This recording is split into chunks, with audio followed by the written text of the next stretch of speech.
Unit 04, Lesson 02, AI Fundamentals Misconception Check Video Overview. Hey everyone, and welcome to this explainer. I'm super excited to guide you through this one today.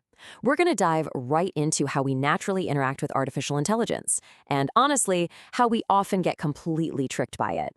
We're going to bust some really common myths about what AI is actually doing when it talks to us, and we'll be using hard evidence to do it, so let's get right into it. So here's our game plan for today. We're going to kick things off by looking at the misconception, then we'll check out the evidence, put it all into practice with an application or CER task, and wrap things up with a transfer check. Nice and simple. All right, let's start with Section 1, the misconception, or as I like to call it, the illusion of AI. To kick off our investigation, we really need to ask a core question. If an AI gives you a fluent, perfectly constructed conversational response, does it actually understand you?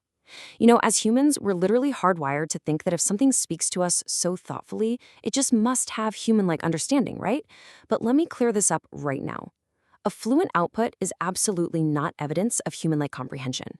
When an AI spits out a beautiful, articulate sentence, there is no way it's actually thinking about the meaning of those words the way you or I would.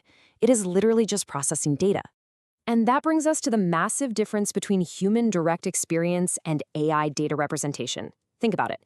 You and I directly experience the world through our physical senses and our emotions. We feel the warmth of the sun on our skin, we see the color red, we know what it feels like to be happy. But AI relies entirely on data representation. Numbers, code, statistical patterns. It doesn't see or feel a single thing. It operates strictly on the mathematical representations of the data it's been fed. It's a completely different reality. So, the really crucial takeaway here, the final piece of this misconception, is that an AI system output is not a guaranteed fact. Since AI is fundamentally relying on statistical patterns and operational logic, its outputs, they're just predictions, they're recommendations. They are mathematically probable responses based on training data. They are definitely not unquestionable objective truths. So treating an AI output as an absolute fact, that's a major risk. Okay, moving right along to Section 2, the evidence. Let's look at how AI actually works under the hood. Now that we know what AI isn't doing, let's look at the hard evidence from the OECD about what it is actually doing. According to their framework, an AI system is basically made up of three main elements. First up, sensors. Sensors are simply the elements that collect raw data inputs from the environment. Now, keep in mind, these don't have to be physical hardware sensors like cameras. They can be machine-based inputs or human-based inputs, like your keystrokes or the text you type into a prompt. They're just gathering that raw data. That's step one.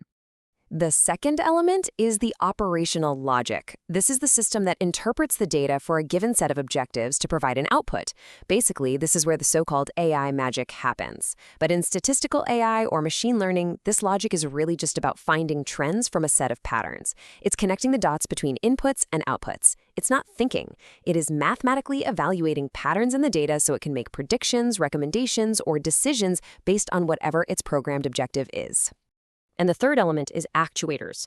Actuators are the elements that actually change the environment based on the output from that operational logic. It's how the system finally produces a result or takes an action. So whether that actuator is simply generating a line of text on your screen or physically moving a giant robotic arm, it's acting purely on the mathematical instructions handed down by the operational logic. All right, Section 3, application. Time for our claim, evidence, and reasoning task. Now that we have the evidence, let's actually apply this to a real-world scenario, one that could totally affect your future. We're going to evaluate a credit scoring AI system. This is a great example pulled straight from the OECD framework.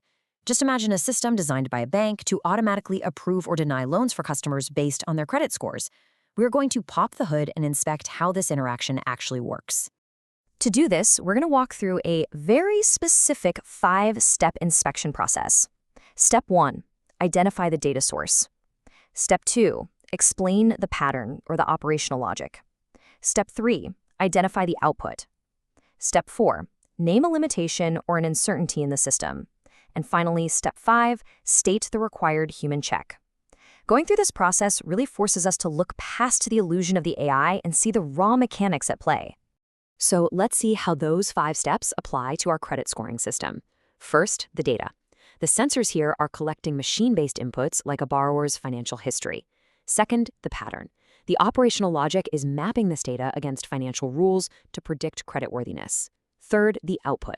That's a recommendation in the form of a credit score. Fourth, the limitation.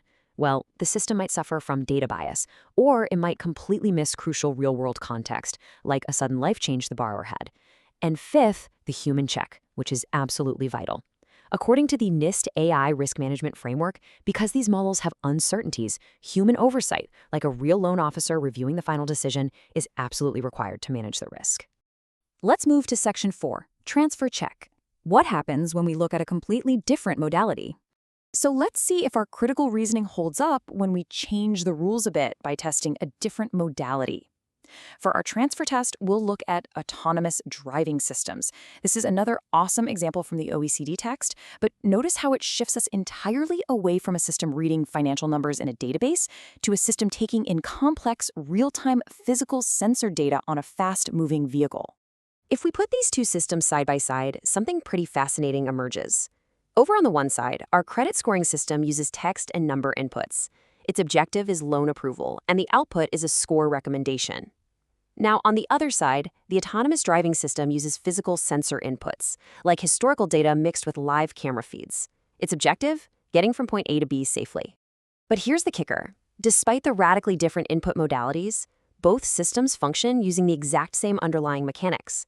They both use sensors to collect data, operational logic to interpret it, and actuators to produce an output. It's the same core structure. Let's apply our 5 CER steps to the self-driving car. The input? Historical driving data and human-based driving rules. The output involves predictions, like classifying an object on the road as an obstacle, and decisions, like braking or accelerating. The limitation here is unpredictable real-world scenarios. Think about sudden, severe weather that the data just hasn't accounted for. And the human check? A driver override mechanism. This proves yet again that the AI doesn't see the road the way you or I do. It just processes data patterns. And precisely because it doesn't truly understand, it urgently needs human oversight limits. And that brings us to our conclusion, the human check. This whole concept is exactly why guidelines like the NIST AI risk management framework exist in the first place. You have to always remember, AI lacks true human understanding. It does not possess direct experience. It operates strictly on data representations. Its outputs are statistical predictions and learned patterns. They are not absolute facts. And because of this massive inherent limitation, human oversight is mandatory to manage risk and ensure the system is actually trustworthy. Your critical thinking is the ultimate necessary check on any artificial intelligence system. So I'll leave you with this. The next time an AI gives you a confident-sounding answer, ask yourself, are you treating it like a calculator, or are you dangerously mistaking it for a human?